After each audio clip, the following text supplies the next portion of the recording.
Welcome to the show. My name is Charlton with Big C. This is Charlton and Big C Sports coming to you worldwide on the Big C Sports Network, on the number one network in the United States of America. And Big C Sports has been voted the number one sports show in the universe, according to Big C. And them good old boys down south, I want to say bienvenidos to all of our listeners in Latin America, also across the pond, in London, England, as well as Paris, France. Of course, you good old boys in Canada. We love you in Africa, the Big C tribe.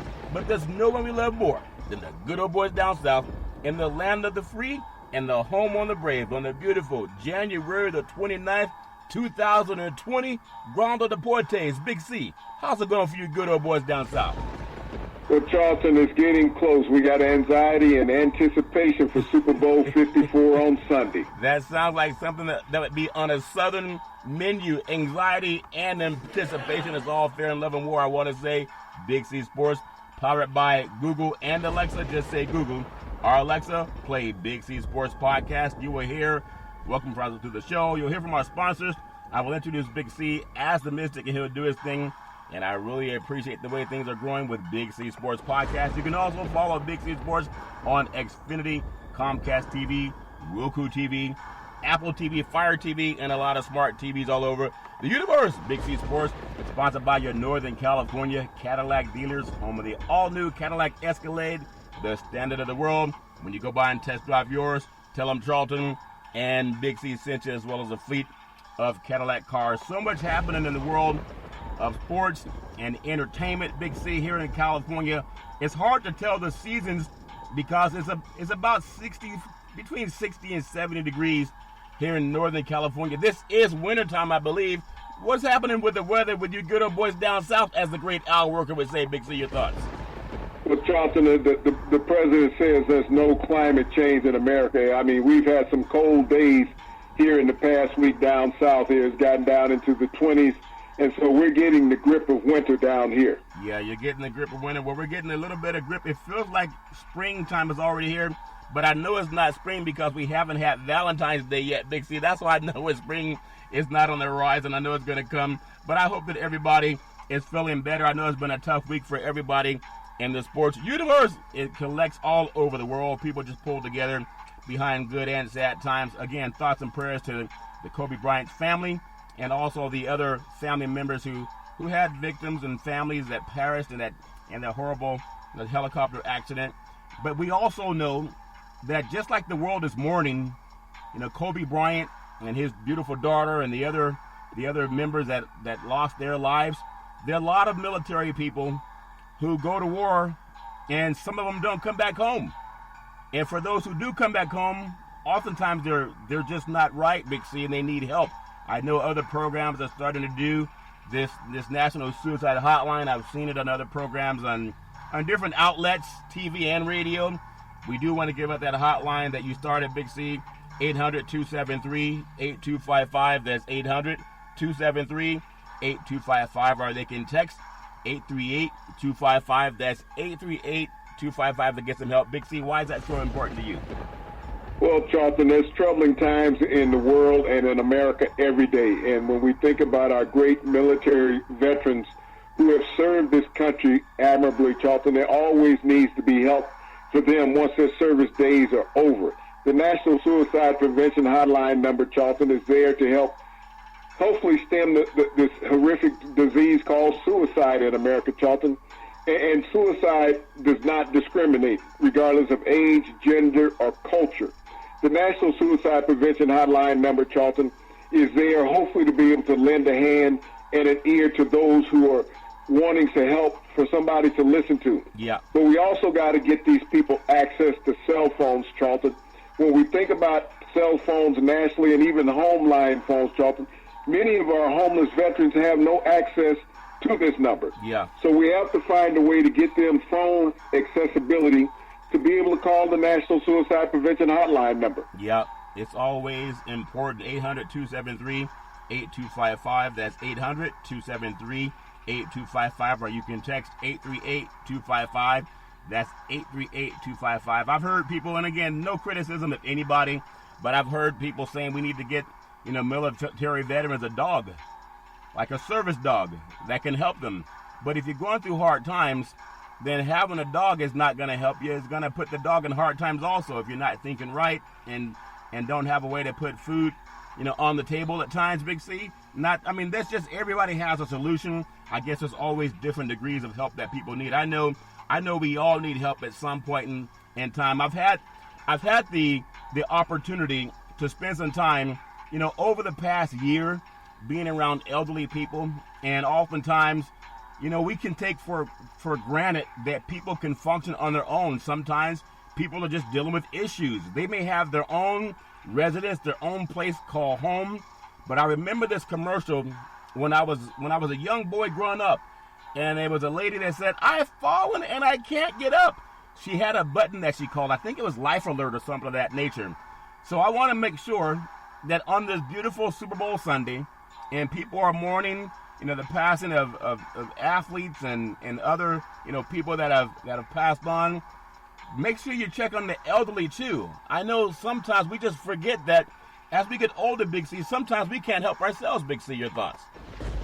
Well, the elderly should always be in the forefront of everyone's mind. I mean, when you have family members that have gotten up in age, and if they're living by themselves, always stay in touch with them daily, several times throughout the day. But, as we think about our veterans that don't have anybody to get in touch with them, that family members do not know where they are, Jonathan, that are homeless on the streets of America, not by any will of theirs, but just through hardship and mental disabilities that they've had throughout serving our country. Yeah. We have to find a way to stem that, Charlton, and get access to them to get access to help. Yeah, and I love doing that. I know sometimes sports programs, we only focus on the strong, like the strong shall survive, and we focus on who's bigger, who's stronger, who's faster, who signed a $100 million contract, and who's going to be the next, first round draft pick, etc. Can a coach get a job? How long will he keep a job? All those things matter, but just keeping in mind this time of the year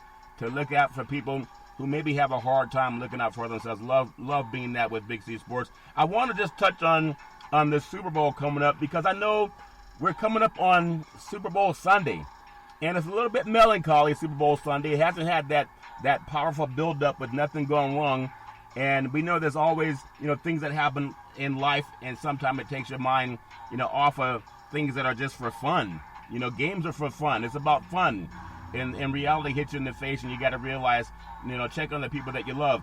But when it comes to just talking about quarterbacks and the quarterback duel in Super Bowl 54 coming up, I still think about, Big C. When I was growing up, I think the first time I really got hooked on NFL football and a quarterback that made me pay attention, I would say it was Terry Bradshaw.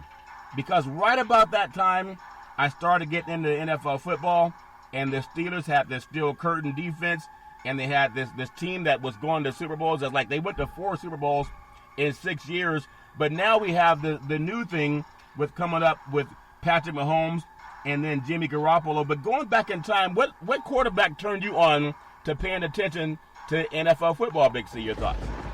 Well, Charlton, I've watched NFL football long before it became a popular sport on television. I go back to the days of Roman Gabriel with the Rams, Fran Tarkenton with the Vikings. When you think about Len Dawson with the Chiefs, Darryl LaMonica with the Raiders, John Brody with the 49ers. Charlton, there were a plethora of quarterbacks that I watched throughout my younger years, watching these quarterbacks as they navigated the NFL when you only had 2 games on Sunday being played. Yeah. And so it wasn't just one. It was watching the great athletes of that era, aspiring to wanting to be a professional athlete, Charlton, and play in the same league that those great quarterbacks were playing in. When you think about that, and you're going back to some names where guys were wearing even leather helmets, from what I understand, Big C, but that is amazing when you can go back that far, and guys that you actually saw play, and you can understand how great they were compared to a lot of media-made guys today. Nowadays, everybody's getting into the Hall of Fame, and I know there's some talk about too many guys getting into the Hall of Fame, but you know how we lament over how great players are now, and we hear some of the names you talked about, Brody and LaMonica, Big C. When you saw those players, did they inspire awe in you the way Lamar Jackson or Colin Kaepernick did, Big C? Your thoughts? You know, the game was a different era, and I'm not saying that the guys of today is inspiring awe in me, Charlton. Every quarterback is of an era when you think about quarterbacks. When you think about Dan Fouts when he played the game, Charlton, we had not seen anybody do the things that Dan Fouts had done. Yeah. When we saw Dan Marino come along, Charlton, no one had ever thrown for 5,000 yards in an NFL season. You talked about Terry Bradshaw winning his 4 Super Bowls. But, you know, Roger Staubach, you know, took the Dallas Cowboys to several Super Bowls as a starter. And I remember having the Dallas Cowboy Washington Redskin rivalry on Thanksgiving, which was always a national game that America would sit down after eating turkey and watch this game long before John Madden came along broadcasting that game. It was America's game, Charlton. But as you look back over the eras, you think about some of the great arms that have played in the NFL. Burt Jones played with the Baltimore Colts, had as strong an arm as any quarterback. His arm was stronger than I would say Patrick Mahomes. Really? He can make any pass in the NFL in that era.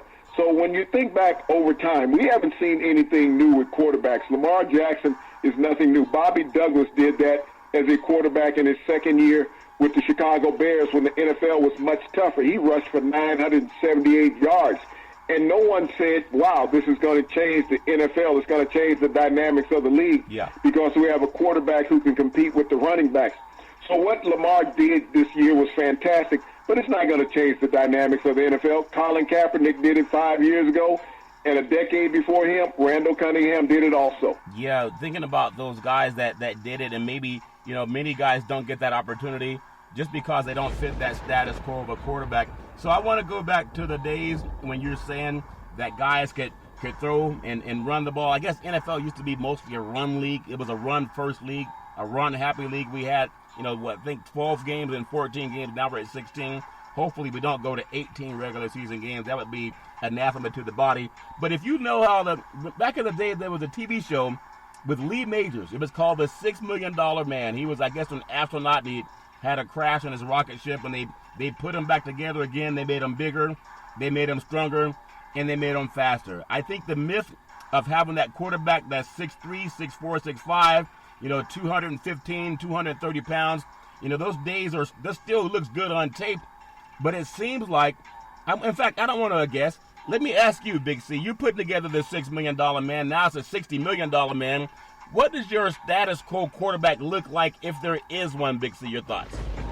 The status quo quarterback in the NFL, Charlton, is a quarterback that fits the offensive scheme of the team that he's with. Lamar Jackson would not fit with every team in the NFL. Patrick Mahomes would fit with every team in the NFL. So if you look at Patrick Mahomes, he is still the prototype NFL quarterback, a quarterback who can make any throw in the game, who is also agile and mobile, Charlton, and can run like a running back. When you think about his running ability, he's just as good as any quarterback. He just doesn't choose to run all the time. We've seen running quarterbacks throughout the history of the NFL. As I said, this is nothing new. Fran Tarkenton, who set the league on fire as a passer and a runner. He was the NFL's all-time leading passer when he retired from the NFL, but he was also known as the most mobile quarterback in the league. So as we've seen mobile quarterbacks over the decades, just because quarterbacks are covered more in the media now, because we have these 24-hour sports cycles and they make it a point to constantly polarize on these quarterbacks, I've seen this over the decades. Over the last 50 years, I've seen it in the NFL on multiple occasions with teams having these multiple mobile quarterbacks, Charlton. Robert Griffin did it when he came in with the Washington Redskins. And so as we look at that, Michael Vick, everybody thought he revolutionized the game. Michael Vick didn't last long because he got worn down. Lamar Jackson will do the same thing if he continues to run and not polish his throwing ability. The NFL is too big and too violent to let a quarterback run at will all the time. You might trick people for that first year. Now everybody has tape on you. You're going to have to settle down and become a more polished passer and less of a runner in the NFL. Otherwise, your career will be cut short less than 7 years. Let's go back to a guy like the great Broadway Joe, who ironically, think about this, Big C. If Eli Manning gets into the Hall of Fame, he's a 500 quarterback. He happened to be on 2 Super Bowl winning teams, but they did not win those Super Bowls because of him. I mean, those are low-scoring games, and they had a defense that held their opponent in check when they beat the New England Patriots. But think about this. Even Broadway Joe, they had a low-scoring game when they beat the Baltimore Colts at that time. But could you imagine when you talk about prototypical quarterbacks and the guys that make the Sports Center, they make the newspapers, back in the day with Joe Namath was doing his thing, people don't realize that he was inducted into the Hall of Fame for being a 500 quarterback. And if Eli Manning gets in, that'll be the second quarterback that I'm aware of from New York that was a 500 or less quarterback, yet they call that good enough for the Hall of Fame. They have the I guess, similar size, 6'2", 6'3", both around 200 to 215 pounds. But they were not anything to write home about, Big C, but they're still, why are they considered Hall of Fame when on paper they don't deserve it, Big C? Your thoughts? Well, Eli Manning stands 6'5", about 220 pounds. The reason why people are pushing for him to be into the Hall of Fame because of his last name, because of his dad, Archie, and the accolades of his brother, Peyton, that both of them have 2 Super Bowl victories. That's what they're looking at. Yes, he is a 500 quarterback throughout his career, playing in the largest media market. That has a lot. You talk a lot about media market size and what it means. Eli Manning is blessed to be in the largest media market in America, even though his numbers overall in his career are not that spectacular. Yeah. Jim Plunkett has the same type of stats as Eli Manning. He's not in the Hall of Fame, nor did he play in the largest media market in America. And he played at a time when you did not have football in a 24-hour cycle on television, and the NFL was playing 4 days a week. Yeah, I remember growing up and watching the 49ers play, and then John Brodie. Remember the great John Brodie. I also remember across the bay with the Oakland Raiders. You talked about Daryl LaMonica. I remember also, watching Kenny the Snake Stabler. And the Snake was a bad dude. I mean, he wasn't fast like Mahomes. He couldn't throw the ball downfield like Mahomes. But I know Snake, he was elusive. He had a speedy receiver in Cliff Branch. They had the guy with the stickum on his hands, Fred Stickum Biletnikoff. They should have called him Fred the Stickum Biletnikoff. They had a defense full of a lot of rogue guys that wanted to make the headlines by knocking people out. So even the Raiders, with the great Kenny the Snake Stabler, who had that one Super Bowl win over the Vikings, old man Willie when he had the interception and took it to the house, those guys, they benefited from having good defenses. Brodie benefited by having, the 49ers weren't all that great back then, but I still remember Gene Washington, more than Brodie. But when it comes to Kenny the Snake, without that crazy defense, I don't know if Kenny the Snake would have been as heralded as he was, or would I be wrong, Big C? Your thoughts? Well, Kenny the Snake Stabler was known as a running quarterback when he left the University of Alabama. Matter of fact, he has one of the greatest runs in Alabama history, a 47-yard run in the mud against LSU to solidify the SEC title. Yeah. When I think about Eli Manning in comparison to quarterbacks in the NFL, I compare him more to Bob Greasy of the Miami Dolphins than I do any other quarterbacks that you look at. Here's a guy who didn't have great numbers, and even Jimmy Garoppolo compares a lot to Bob Greasy of the Miami Dolphins when you think about a quarterback that's playing in the Super Bowl. This was a guy who relied on his running game as well as Eli Manning did. He always had great running games when he got to the Super Bowl, had 1,000-yard rushers that could carry the mail and keep the defense at bay. And so when I think about the quarterbacks of bygone eras, every era has quarterbacks that fit it, and everybody is oohed and awed by the play of those quarterbacks during that time. Yeah. But the NFL has always been blessed with great quarterbacks. The NFL is a cookie-cutter league. There are always nuances to change certain things in the NFL. Yeah. But the NFL will always go back to what it was, just like as you see in these coaching searches, it still goes back to what it was. A lot of times history does repeat itself. I want to take you to a guy that I feel, I won't say robbed, but I'd say not given the opportunity, because I saw what he did for the University of Washington, and that's the great Warren Moon. Played 2 decades of football. He had to go to Canada because of the same reason a lot of African-American, head coaches aren't given that same opportunity. We'll talk about that later in the show.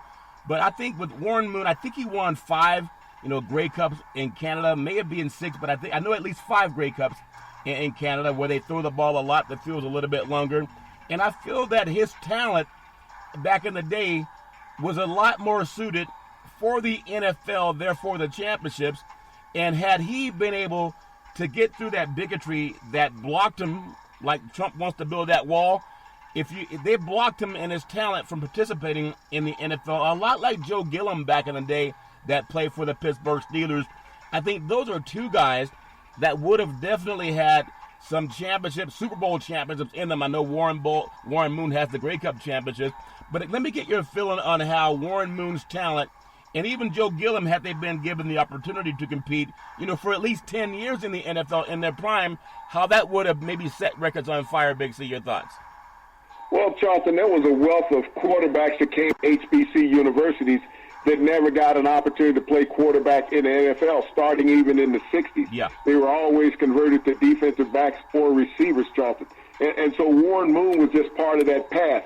At that time when he came out of the University of Washington, he didn't fit the mold of a quarterback that the NFL was looking for. Yeah. He didn't even get drafted. Teams tried to sign him as a defensive back, and he decided to go to Canada because he wanted to go and play quarterback. Another quarterback grew up in the same area. They both were out of the San Jose area. Yeah. Warren went to San Jose City College. There was another quarterback who went to San Jose State, Jeff Garcia, who had to take the flight to Canada also prior to coming down and playing with the San Francisco 49ers, the Philadelphia Eagles, and the Cleveland Browns. Yeah. Also leading the 49ers to the NFC Championship game. So, Charlton, it just hasn't been the African-American quarterbacks. There have been other quarterbacks that have had to go that route via Canada to come to the United States. I think Doug Flutie also went up to Canada after he had been let go by a couple NFL franchises and won multiple championships up there. Yeah. So it's about having non-mobile quarterbacks is what the NFL's mantra was, and all three of those quarterbacks were highly mobile. Yeah, and also the great Vince Ferragamo that also quarterbacked the Los Angeles Rams to the Super Bowl also. It's all about opportunity, but could you imagine, just imagine as we talk and we hype and sometimes overhype how great players are, and we still have in the 100 year of NFL football, and we talk about diversity, is it really an issue or not? Imagine this. Joe Montana came out of Notre Dame. Imagine if he was told, no, we don't want Joe, and if Joe Montana would have had to do what Warren Moon did and go up to Canada because he wouldn't give them the opportunity. Maybe because they didn't want white guys that were slow and couldn't run around like Lamar Jackson or someone like a Michael Vick. Imagine that if they would have told Roger the Dodger Staubach, who came out of the military academy, that you got to go up to Canada because we don't want your type in the NFL. You're not fast, you're not very big, and we don't think that you have the smarts to make it in this league. Just imagine if they told the great John Elway. Think about this. When Warren Moon wanted to play in the NFL, he was also out of the Pac-8 at the time, came on to be the Pac-10. The great John Elway came out of Stanford, the Pac-10 at the time, and he told the NFL, no, I don't want to play for that team.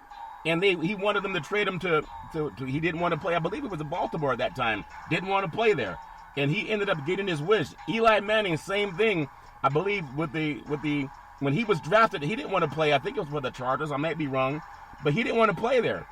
So imagine for black men that were made to play different positions, or they had to leave the country in order to get a spot. Juxtapose that to some Caucasian men who were in the Hall of Fame, or they want to put Eli in, who had the audacity to tell the same league that wouldn't give black men a chance, no, I am not going to play for that team. You're going to put me where I want to be. What kind of freedom did they have? Could you imagine that happening now, Big C, or does it still happen? Your thoughts? Well, it still happens, Charlton. They're not called uppity white guys, whereas a black quarterback had been called an uppity black guy, cocky and arrogant, going to tell somebody what he's not going to do. It's just like the black quarterback of today in the NFL, where they're saying they need to give the team a home team discount. Every team that a player plays for is a home team. Yeah. But I still never heard that comment about a white quarterback in the NFL needing to give the home team a home team discount, that, he's not a franchise quarterback, even though he doesn't have the record that Dak has in the NFL. It's about a color thing. It's always going to be that way in the world of sports, just like it is in the world of society. The powerful control everything. And African-American athletes in the NFL have never fought for a percentage control of the league's revenue like the players in the NBA. Yeah. That talk never comes about in the NBA because the players control 53% of the revenue in the NBA. So it is a partnership The NFL players have never fought for that. And that's something that's wrong with them. They always fight for their money right now, instead of fighting for longevity and power over the long term. So what happens to the NFL players is of their own plight. Yeah. It's not of the owners, because they've never challenged owners through any of the strikes that have been throughout the years. They've always challenged for pay increases, not power. Yeah, and that's something too, because I want to, on the second half, I want to get into some more things about how Roger Goodell, just mentioned today that they want to do something to make the Rooney Rule better. But we've seen the Rooney Rule already with athletes. Like you mentioned, some of the black quarterbacks in college that were made to change positions in the NFL. And we got to fix this. And I wish that we had, and I'm not trying to be condescending, but I wish we had a Caucasian man in the power structure that had that Billy Graham mentality that said, yeah, we have a problem and we got to fix it. So even if Roger Goodell will not address racism, quit talking about fixing the Rooney Rule.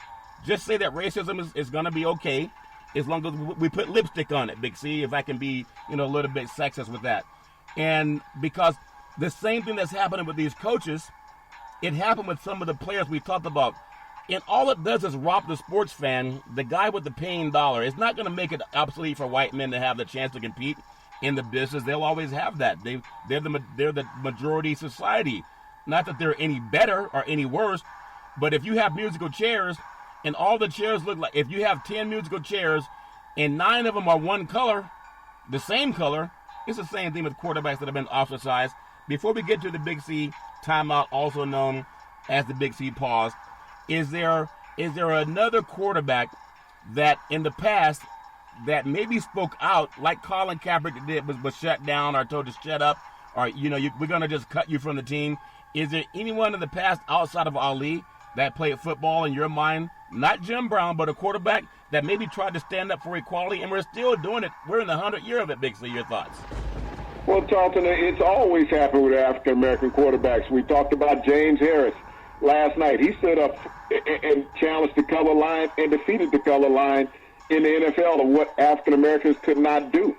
And for doing that, Charlton, he was traded and benched because of that, even though he was one of the top quarterbacks in the NFL. In today's market, he would have never been set down, but back then, during that time, he was. Doug Williams was silenced and pushed out of the league for embarrassing one of the prodigal sons, John Elway, in a Super Bowl down in San Diego, setting NFL records and catapulting the Washington Redskins to a Super Bowl title. Yeah. He was pushed out of the league, never had an opportunity to play again. So there's been many ways to silence black quarterbacks over time. Joe Gilliam, we talked about him also, being bitched for having a bad performance, never getting an opportunity to play again, having one bad performance. That means that, half the starting quarterbacks in the NFL would be benched today if they were running by the standards that the Pittsburgh Steelers did with Joe Gilliam. I know sometimes people say, well, if no one talks about it, that's why I love talking about it, because I want to learn too. I don't know everything, but I want to listen to people who have solutions, and I love talking about solutions that create fairness and equality. I think about how people are, playing about how Kobe Bryant was someone that competed so hard, and he worked so hard, and he just wanted to be excellent in everything that he did. And imagine he was told, no, you can't play NBA basketball. You gotta go up north to Canada. We don't want you here. And I think America has been robbed of a lot of opportunity of seeing great people come out and play. And I hope that we can add to a change in that coming up on the 100 years of NFL football. We're going to come up on what's now called the Big C Timeout, also known as the Big C Pause. We'll take the Big C Timeout. We'll come right back and talk more about some NFL football, and we hope that you'll come back and join us. All right, we're back from the Big C Timeout, also known as the Big C Pause. You can follow Big C Sports 24 hours a day, 7 days a week on the #1 podcast network in the universe, iHeartRadio Podcast. You can follow Big C Sports on Apple Podcast. You can follow Big C Sports on Google Podcast. You can follow Big C Sports on Spreaker.com, the apps that I really love. And give it a try. Say, Google or Alexa, play Big C Sports Podcast. You will hear from our sponsors. You will hear welcome to the show. I will introduce Big C as the Mystic, and he will do his thing. And I really appreciate the way things are growing with Big C Sports Podcast. You can follow Big C Sports on Xfinity, Comcast TV, Roku TV, Apple TV, Fire TV, and a lot of smart TVs all over the universe. But you gotta be a smart TV, so we appreciate that. We talked about some of the great quarterbacks from Brody to Montana, Warren Moon, so many. Michael Vick. We talked about Patrick Mahomes. Everybody knows Broadway Joe, but he didn't even have a 500 record. That's the thing that amazes me. Still in the Hall of Fame. Jim Plunk is not. 2 Super Bowl championships, over a 500 record. So we compare quarterbacks of the past. We talk about Kansas City Chiefs quarterback, the great Patrick Mahomes.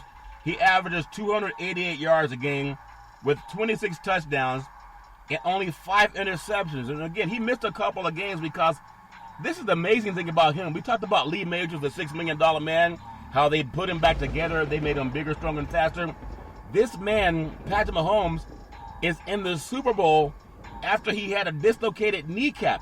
He did the rehab process, and he's still in the game, Big C. Give me your thoughts. 288 yards a game, 26 touchdowns, only 5 INTs. Your thoughts? Well, as you look at what Mr. Mahomes has done during the regular season in back-to-back years, Charlton, he has blown the NFL away. I know a lot of people were enamored with Lamar Jackson's accolades throughout the season, but Patrick is still the best quarterback in the NFL, bar none. The guy has an arm to make every throw unimaginable. As you fantasize about things you can do, he does it in real time. His mobility is good enough to keep any defense at bay. He's led the Kansas City Chiefs in rushing throughout the postseason, Charlton. But this is one of those games when you look at quarterbacks and you say, this guy is a gunslinger. Yeah. And what you do is you sit back, you get in that easy chair, and you wait for the fireworks. You wait for the fireworks. Speaking of fireworks, when you think about a player of his potential, and I know you talked about how, RG3 got hurt, but he was a running quarterback. Steve Young got hurt too, but he was hurt in the pocket. He was sacked and got a concussion, and that's what stopped him. He wasn't hurt on a running play. He was hurt dropping back in the pocket, and he was down in Arizona in the desert when he got concussed, and that's when he walked away from the game. Joe Montana, he was not a running quarterback, but he got concussed too. He got his back injured in San Francisco, but also went on to Kansas City where he had some more injuries too, but he was not a running quarterback. So when it comes to running and Patrick Mahomes, you got to pick your poison, that run option quarterback. What's the way to key on him? People say you got to have a spy on Patrick Mahomes. You can't spy on him without giving up the long ball, Big C. Your thoughts? There's no key to defending Patrick Mahomes. When he's hot, Charlton. The key is that the 49ers are able to get up on the Chiefs in this game and allowed to let their pass rush run free. Yeah. But if this game stays tight, it's a detriment to the 49ers defense because Patrick Mahomes, we've seen him in what he's done in the playoffs. He's passed for more yards in the second quarter of the playoffs than Jimmy Garoppolo has passed for combined throughout the playoffs. Yeah. In each one of those games, he's done that. So this is a quarterback, regardless of the pass rush. He's faced formidable pass rushes from 2 teams in the playoffs. But it hasn't meant anything, Charlton, because with the wealth of weapons that he has and the ability to throw the ball in and out of the pocket and from any angle, yeah, you got to pick your poison defensively. And so it's going to be a tough battle for Coach Saleh, the defensive coordinator for the 49ers. Yeah, and I think their best luck is to keep studying how they defend Russell Wilson of the Seattle Seahawks. But the Chiefs have a much better receiving core than what all Seattle really had as a threat was DK Metcalf. The Chiefs have a lot more people on their team that can get downfield. I want to bring it to the other side of the ball. And one more time, too, with Patrick Mahomes, I saw him, he's a right-handed quarterback, but I saw him run to his left and threw as a southpaw and completed the pass against Denver. And he was being wrapped at the leg, so this man's very talented. I just want to see this game so bad, Big C. On the other side of the ball, juxtaposed to the great Patrick Mahomes, you have quarterback for the 49ers, Jimmy Garoppolo.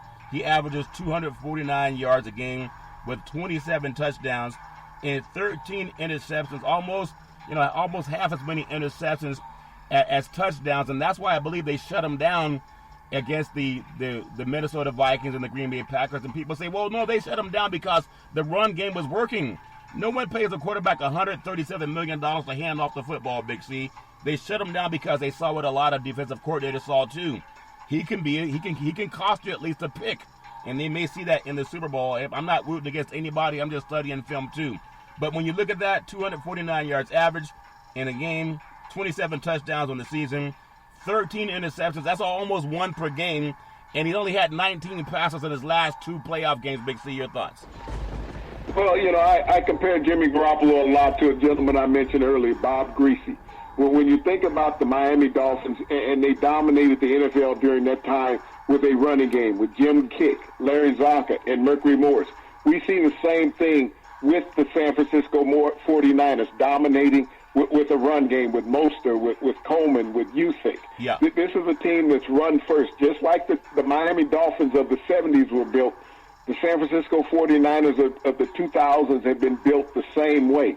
You dominate the game on the ground. You keep the ball out of your opponent's hand.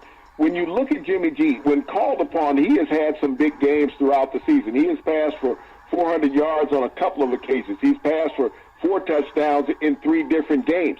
So when called upon, he can get into that shootout with an opposing team.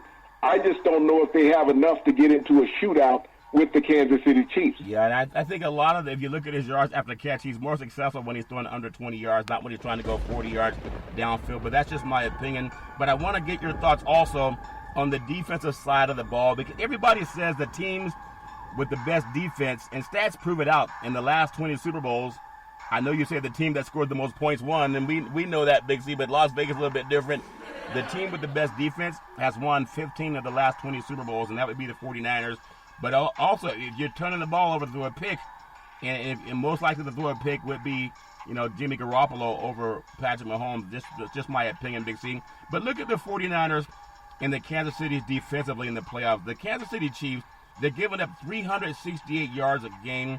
That's 27.5 points, 279 yards a game passing, and 179 yards a game rushing. So if that proves out, that's telling Shanahan, pass it. Like Dan Coyle back in the day, pass it. This team gives up almost 300 yards, passing in a game. They had Tannehill and the great, Watson to go against in the playoffs. Watson was definitely more of a threat for Kansas City. But Watson got some yards against them, most of it in the first half. But if that's the 49ers, opportunity, is passing more than running, it seems, Big C. Your thoughts? Well, I think that's the most misleading stat going into the Super Bowl when you look at the Kansas City Chiefs defense. When they got up on the Houston Texans in the second quarter, when they were down 24-0, and all of a sudden they had the lead at halftime, 28-24, yeah. And they ended up scoring over 40 unanswered points against the Houston Texans, Charlton, before they scored again.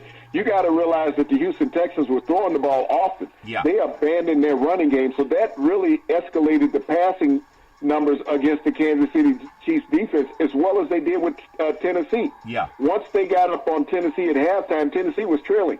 Tannehill had to throw the ball. Tannehill in the first half had 78 yards against the Kansas City Chiefs defense. Yeah. He ended up with close to 300 at the end of the game, but they were all chase yards. Yeah. Just like with Deshaun Watson, he came close to throwing for 400 yards.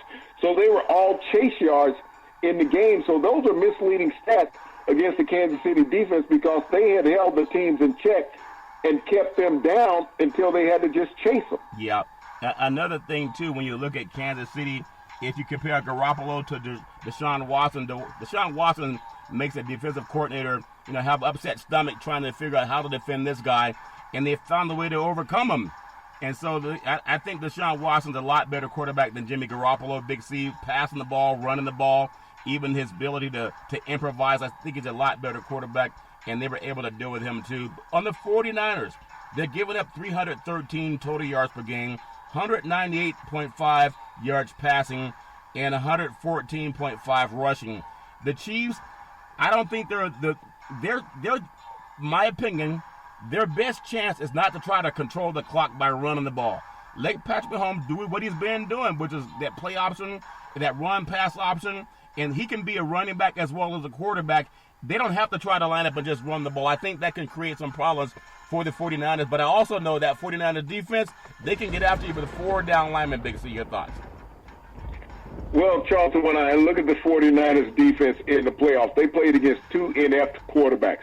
Your cousin in Minnesota, who looked scared and shaky after having a win in New Orleans, he got to San Francisco. He was just happy to be there. Yeah. Aaron Rodgers, I don't even know if he got off the plane. We had talked about it prior to the playoffs starting that we were looking for that breakout game from Aaron Rodgers. All he did was look like a broke-down quarterback against the 49ers defense. A lot of uncertainty. He had no mobility. Neither one of those quarterbacks possessed mobility against the 49er defense. They were stationary targets in the pocket. And Aaron Rodgers had a lot of 3-and-outs as well as Kirk Cousins. You're not going to get that with Patrick Mahomes. You got a gunslinger. And so you got a defense that's going to have to be on its heels when you're talking about San Francisco. Yeah. All of what you've seen throughout the regular season, throw it out. When you think about San Francisco's struggles defensively this year, they struggled against Russell Wilson, a semi-mobile quarterback, not greatly mobile, a semi-mobile quarterback who can run with the football, just like Patrick Mahomes can. They struggle with Kyler Murray. You talk about an escape artist. The young Kyler Murray, as a rookie, gave the San Francisco 49ers defense fits twice, just like Russell Wilson. And then they went up to Baltimore and played against Lamar Jackson. They had no answer for Lamar Jackson. So when you look at the 49ers' real struggles this year defensively, they came against mobile quarterbacks in Lamar Jackson, Kyler Murray, and Russell Wilson. They also struggled against Jared Goff the last game they played with him. Once he moved around in the pocket and just didn't sit there as a stationary target, he created fits for the 49ers defense. So that's what I see. This is a quarterback who can throw as well out of the pocket. Matter of fact, when you think about Patrick Mahomes, he has more yards outside the pocket than any quarterback in the NFL in 2019. Don't expect for him to just be sitting there waiting on the pass rush to get to him. I just love the matchup, that just seeing these lines go against each other, and how I think the Kansas City Chiefs have a little bit easier job in getting to Jimmy G because he's not a run threat. If your offensive blocking breaks down, then the 49ers would have some trouble. But they do a lot of scheming, with their pass blocking ability too. I really can't wait to see this game. It just, to me, it's a game that's going to go over the point spread. I think the over-under is 54. I think you're going to have to score at least in the 30s to win this game. And when you think about that, both teams could field a 4x100 relay team, Big C. Just think about the guys from the Golden State, San Francisco 49ers running backs, Raheem Mostert. This guy's a former Big Ten sprint champion, along with Matt Breida, Tevin Coleman, Jeff Wilson. And these are four of the 49er running backs. I don't know if there's a better tandem of running backs in the league. They could really field a 4x100 meter relay team, Big C. Your thoughts? Well, when you think about Mostert, he ran a 10.12 when he was at Purdue in college, Dalton. So when you think about the 49ers, Coleman and Mostert out of the Big Ten, Indiana and Purdue, so they like that type of running back, Charlton, that's used to running on grass in college. It is equated to the 49ers running game. And these guys, we've seen in the playoffs, once they get into the open field, they're going to beat you to the corner. Yeah, they're going to beat you to the corner like lightning, Big C, lightning out of a bottle. But on the other side of the ball, them good old boys in Kansas City, Missouri, Big C, the Kansas City Chiefs, they have their own track field. Tyreek Hill, McCall Hartman, Sammy Watkins, DeMarcus Robinson, and then Brian Pringle, who make up the Legion of Zoom. There's a copier machine called Zoom. But these guys, they could also compete on the track field. And I know a lot of these guys ran track in college too, Big C. Your thoughts?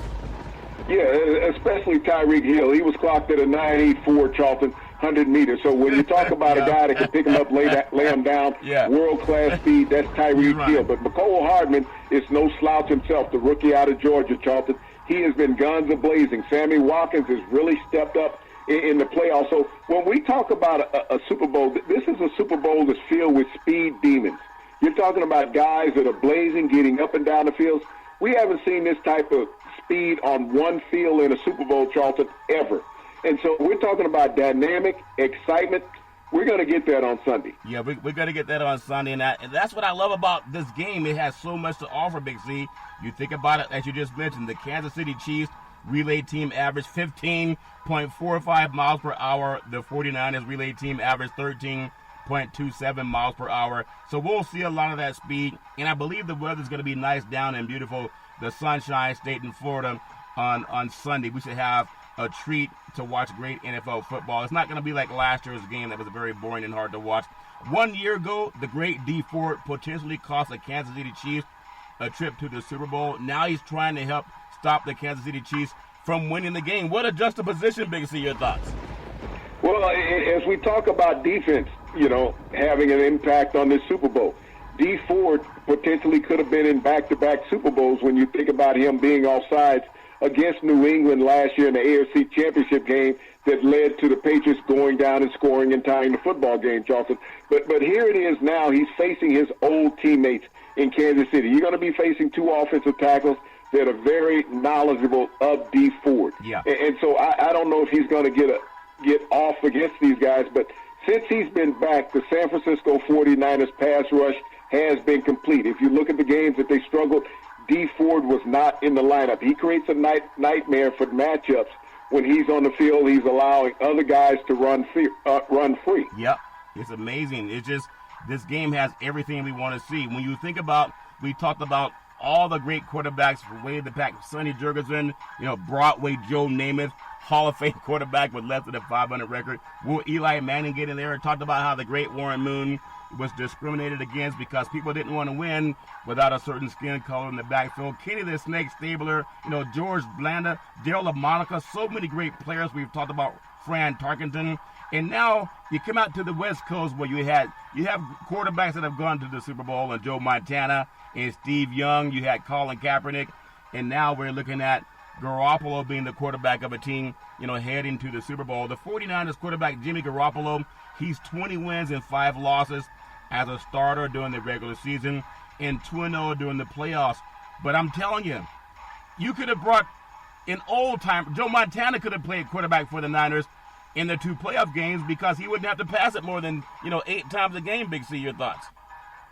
Well, but that comes down to the quarterback understanding what he needs to do to help his team win, Charlton. I mean, it's great to have a quarterback go out and throw the ball 30, 40 times, but generally when a quarterback is in that position, they're not ahead. If you look at the opponents of Jimmy G throughout the playoffs, your cousin in Minnesota and Aaron Rodgers, they threw the ball way more times than Jimmy D did. Yeah. But when you in 2 games in the playoffs, when you had Tevin Coleman rush for over 100 yards in the first game, and in the second game, Moisture rushed for over 200 yards, and both of those running backs rushed for 4 touchdowns. Why take the ball out of those running back hands and put it in peril and trying to throw it? As John McKay was once told, the head coach of USC, why do you run the ball so much? He said it's not that heavy, Big C. I think the 49ers keep running that football and hope that you can go, that West Coast offense, have this 20 yards or less passes and let your running backs get the yards after the catch as well as the receivers. Kansas City Chiefs quarterback, the great Patrick, what do they call him? The Patrick Ketchup Mahomes, the great Patrick Mahomes. He's 23 wins and 6 losses as a starting quarterback during the regular season, and he's 3-1 in the playoffs as a starter. And if we're honest, they got robbed at home by the officiating crew to get the Patriots back in the Super Bowl. I know that's more than just my opinion. They were robbed at home in broad daylight, so you can put an asterisk by that loss. That's just my opinion. But give me your thoughts. 23-6 is not bad, Big C. Your thoughts? No, Mr. Mahomes has wowed the NFL in his short career, Charlton, being the starter in Kansas City, and I think he will continue to wow the NFL in the Super Bowl. When you're talking about a coming-out party, he missed it by an offside by his former teammate Dee Ford last year, and this year he was able to get to the big game, Charlton, without having any of those penalties to hold him back. He has been lights out in his 2 years in the playoffs, last year in Kansas City and this year in Kansas City, Charlton. Now he's on the biggest stage of all, the Super Bowl. And I think when the lights turn on and they're bright, he's going to shine like a diamond. Yeah, he's going to shine like a diamond. And also that offsides, we can look about what happened with Dee Ford, but also there was a phantom, personal foul call on the Chiefs that they had slapped Tom Brady, and it really didn't even happen. But anyway, that's what the prop bet's all about, Big C. Prop bets don't make a difference unless something's going on shenanigan-wise. But when it comes to defense, and I know, you were a dirty player too, so you probably defend these guys. But when it comes to defenses, both Kansas City and San Francisco, they're right in there in the sack department during the playoffs.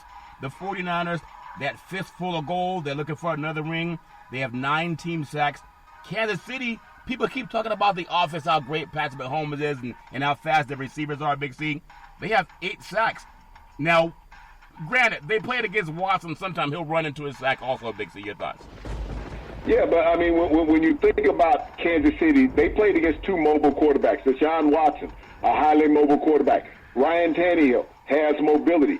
When you think about San Francisco, where was your cousin going to go? Nowhere but to the ground. Aaron Rodgers was looking for a place to fall. I thought it was Eli Manning wearing number 12 for the Green Bay Packers. So they had quarterbacks that were wanting to go down, where Kansas City had to chase some quarterbacks down, Charlton. So when I think about the pass rushers, they're equal. Everybody's talked about the 49ers pass rush, how they get after the quarterbacks. Don't sleep on the Kansas City Chiefs pass rush. I remember one of my favorite movies. It's kind of a strange movie, but Pulp Fiction. The great Vin Rames told Patrick Willis, "Your butt goes down in the 4th round." Say it. He said, "Say it." And I remember that was funny when he told him that, because sometimes the prop bet is in. And that was a great movie, Pulp Fiction. I really, really love watching that movie many, many times. So, Roger Goodell comes out today. They want to add to diversity in the NFL hiring department. We're in year 100 years of NFL football. The Cleveland Browns, maybe this is diversity. The Cleveland Browns, they hire Andrew Berry on Tuesday. He's 32, the youngest general manager in the NFL for the Cleveland Browns. Big C, your thoughts? And he's African American, Charlton. So when you think about the plight of African Americans having an opportunity in the NFL, you have to hire management that is in the position to hire African American coaches. And so the Cleveland Browns, by hiring Andrew Berry, has put that foot forward. He's only 32 years of age. So you think about a guy who's potentially is going to have a long year in the NFL and a lot of decision-making on the potential next head coach of the Cleveland Browns if the one that they hired do not work out. Yeah, I mean, that's always progress. And nobody's saying give anybody anything other than the opportunity. I'll never forget when I was a young boy, I think the first professional football game that I ever saw, it was the Oakland Raiders. They were playing the San Diego Chargers, and they played it at Cal Berkeley. It was a preseason game, and I remember that. That was way back in the 70s, and I was hooked, Big C. And every one of those players, they want an opportunity, and that's all people want. I think even Roger Goodell, how did he get his job? Opportunity, Big C.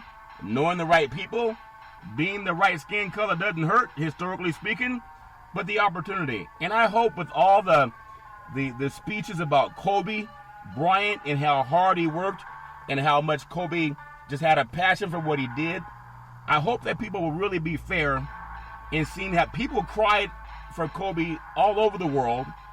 Every race, both genders, they were crying because they saw a guy that just wanted to win. He won with black players. He won with white players, Big C. He was an advocate for a WNBA. He even coached, as a helping out with minors and youth programs in basketball in LA.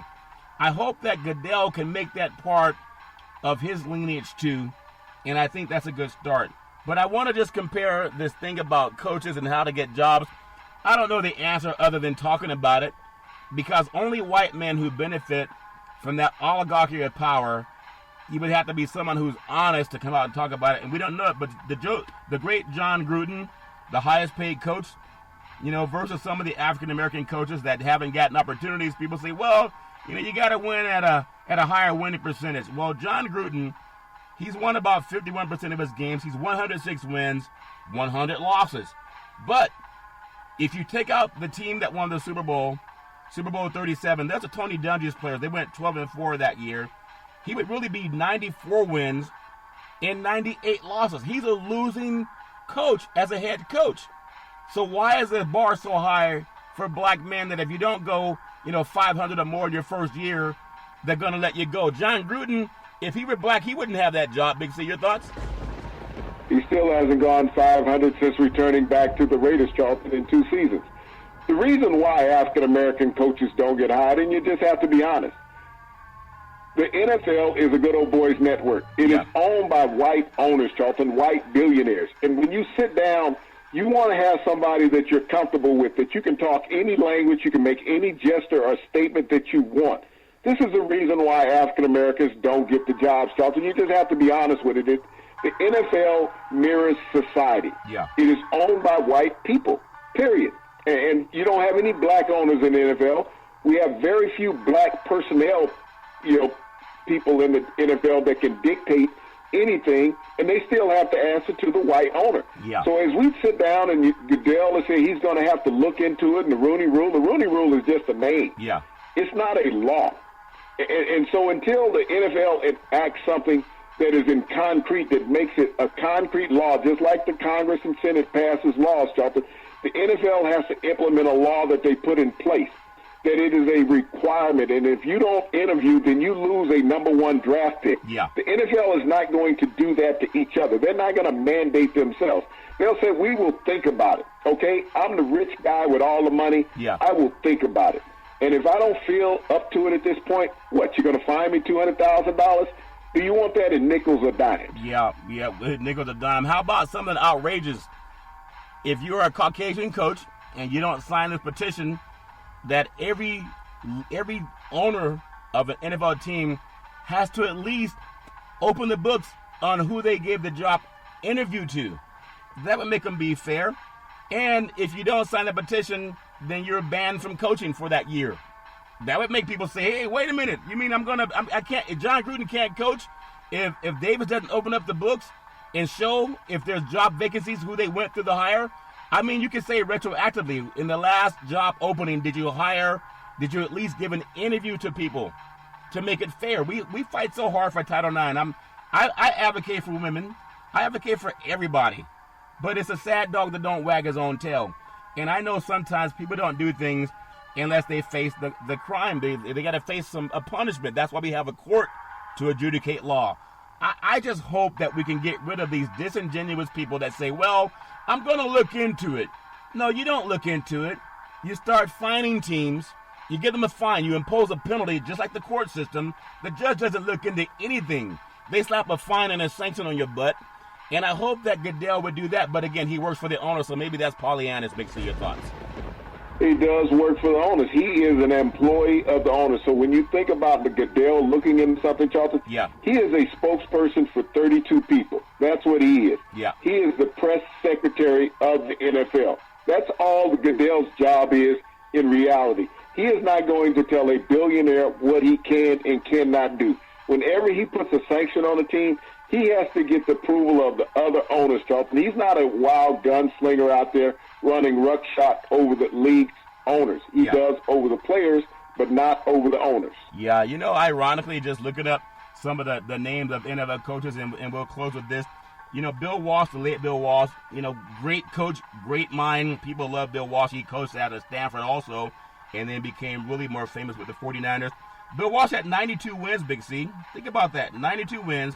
Lovie Smith, 89 wins. Just 3 wins shy of the great late Bill Walsh. Jack Del Rio, 93 wins. More wins than Bill Walsh. And that doesn't mean anything. It's about Super Bowls, but it's just ironic because you think guys like Don Shula, 328 wins, George Hollis, 318. The great Bill Belichick has 273 wins. And when you think about those guys, Andy Reid's number 6 on the list with 207 wins. It's just about opportunity. And all of those white men, from Don Shula, George Halas, Bill Belichick, Tom Landry, Curly Lambeau, Andy Reid, they've all been given opportunity. Not one of them were told, we're not going to give you the chance because you're white. And I hope that the men that are still coaching, I appreciate Andy Reid working, having Eric Bieniemy as his offensive coordinator. But he should just set people straight. He's the offensive coordinator, not Andy Reid. Don't let people keep making that farce up. I love bringing that to the table. Big C, your thoughts? Well, Charlton, like I said before, it's all about the plight of ownership in the NFL and any league, Charlton. You want to have guys who look like you that you can identify with because you're overseeing so many players. And you feel because of the talent level in the NFL, you can find your players anywhere. But you can't find a coach that you can sit down and have dinner with everywhere. That's very true. I love the sports world. I love the sports universe. And I really appreciate it. Big C, back in the day, there was a man by the name of Drew Boudini Brown. He was known as Muhammad Ali's right-hand man. And he would always tell Ali, with all you got to use, how can you lose? Rumble, young men, rumble. Big C, what are you looking forward to in the sports universe? Charlton, on this Super Bowl week, I want to send out my condolences to the Dolman family. Chris Dolman, NFL Hall of Fame defensive end, passed away last night in Atlanta. He was inducted into Pro Football's Hall of Fame in 2015. He played his career with the Minnesota Vikings and the Atlanta Falcons, Charlton. ended his NFL career with 150 quarterback sacks. Chris Doleman lost his battle for life last night in the city of Atlanta, Charlton, but he'll always be immortalized in the NFL Hall of Fame.